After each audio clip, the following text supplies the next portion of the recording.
With Mobile's own Grant Enfinger coming off a 2-win season and a partial schedule in the ARCA Racing Series.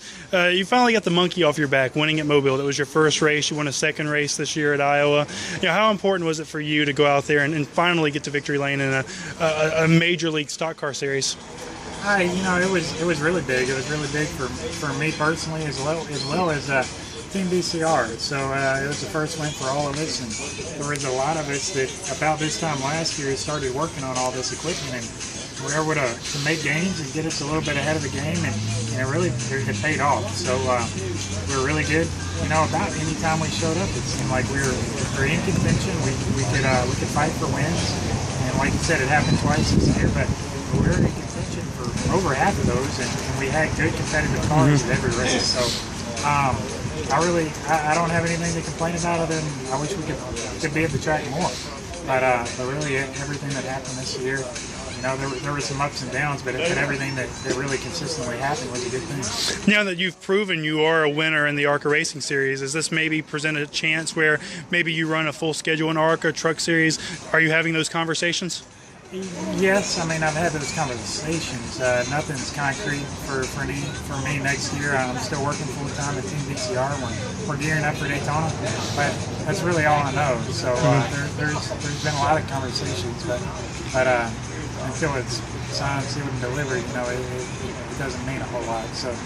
But there is some discussion about maybe running the full ARCA season, maybe doing some stuff a little differently. So we'll have to see how it plays out. You ran the Snowball Derby, the past couple of years. Is that still a plan for this season? Yep, definitely. So I raced one of Tracy Goodson's cars in the middle of the summer, and we ran second down there in one of the Blizzard races. So we'll be down here in December. So about Thanksgiving time, I'll come down here and we'll work with the guys and get everything straightened up. So Triple K Construction, DR Horton, our local support from down here will be on board for that race. Beyond the fact that it's kind of a hometown race on the Gulf Coast, the Derby is important to so many people. What does a Snowball Derby mean to you?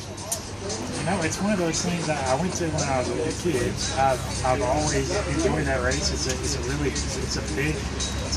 It's a local track, but it's really a bigger venue that weekend, and everybody kind of knows about it and hears about it. It's kind of like the ARCA Racing in Mobile. Your friends and family actually have a chance to see the race at a big stage, and all of the best of the best come down there. So there's a lot of big name cars that go home from that race every year because they can't make the field. So it's a tough race to just make it, and that's something you need to be proud of, and it's even tougher to win it. So hopefully we'll be in contention yet again, and maybe be able to seal the deal.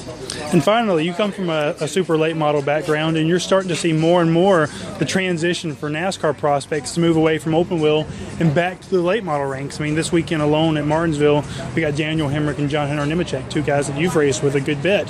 How important is it for NASCAR owners to start looking back at the late model ranks to these guys, and you being able to prove we can go out and we can win races, whether it's Southern Super Series, ARCA, whatever? I have the opinion that the talent is talent, basically. Whether it's somebody that comes from open wheel out in the Midwest, or whether it's somebody that comes from wherever. But definitely the late model racing is competitive, especially here on the Gulf Coast. If you can win a race against Jason Elliott and all the drills, the Bubba Pollards, you're really showing something. But I kind of have that opinion. It doesn't matter what series you're in. There's some talent in all of them. And definitely the Gulf Coast and the super late model ranks are not short of it at all. Two-time ARCA race winner this season, Grant Enfinger.